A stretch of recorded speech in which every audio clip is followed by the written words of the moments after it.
Para empezar, empecemos con la pregunta de qué es una estrategia. Una definición de interacción estratégica puede ser la siguiente. Una interacción estratégica es una situación que involucra a dos o más agentes, de forma genérica se llama agentes, donde el valor final de cada agente, que se puede representar por pago, utilidad, beneficio o depende del contexto, etc., depende de la acción elegida por cada uno de ellos. En este sentido, es importante que el pago dependa de las acciones de los otros y no solamente de las acciones que uno toma. En este contexto, ¿qué es la teoría de juegos? Bueno, la teoría de juegos es una herramienta analítica para poder modelar que facilita la comprensión de las interacciones estratégicas. Es decir, dado que existen acciones estratégicas, usamos una herramienta para intentar modelarlas y tratar de comprenderlas. Ahora, como dije recién, el pago de un individuo debe depender no solo de las acciones que toma él, sino del resto de los individuos involucrados en la interacción estratégica. Si solo depende de su propia acción, estaríamos en teoría de la decisión. Decisión con certidumbre, con incertidumbre, pero sería decisión. En este sentido, hay que ser precisos que cuando hablamos de interacción estratégica necesitamos involucrar a más de un agente y que sus pagos dependan de las acciones hechas por cada uno de estos agentes. Ahora uno se puede preguntar si esto sirve.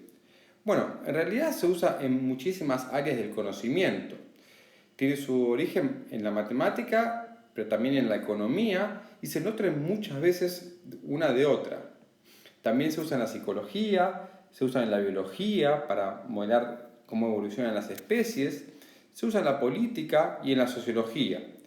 Entre otras muchas áreas, también se utiliza en conflictos bélicos, por ejemplo. Así que sus aplicaciones son muy variadas. ¿Para qué uno estudia estas interacciones estratégicas? Bueno, para entender el grado de conflicto inherente en las interacciones estratégicas y ver si uno puede predecir, por lo menos, cómo se van a desenvolver los mismos. Por ejemplo, se usó mucho en la Guerra Fría o una votación política, uno quiere entender cómo se va a desenvolver un conflicto. Por ejemplo, en el caso de la economía y la legalidad, los abogados, cuando encuentran un caso de conflicto legal, muchas veces ya anticipan cuál va a ser el resultado de ese conflicto.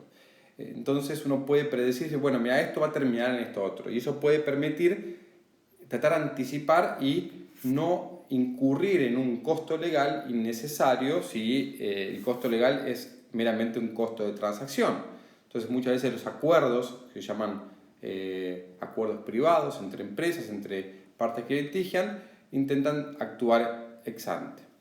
En ese sentido, uno de los objetivos para cambiar la interacción estratégica es querer cambiar el mundo, es decir, por ejemplo, saber cómo se van a desenvolver y tratar de actuar en consecuencia, ya sea, como dije recién, como los abogados entendiendo diferentes conflictos, cómo generalmente se resuelven, o muchas veces para intentar cambiar el contexto.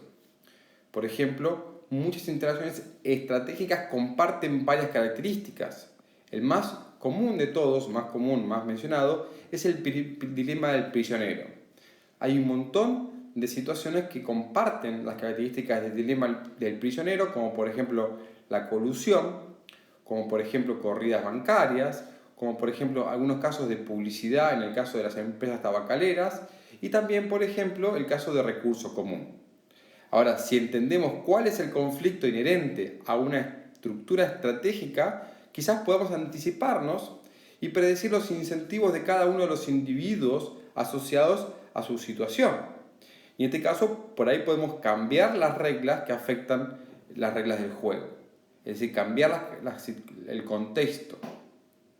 Ahora, para ser un poco más medido, tratar de relativizar un poco la importancia de esto, es cierto que hay algunas controversias sobre hasta dónde podemos confiar en estas herramientas para tratar de predecir lo que va a ocurrir.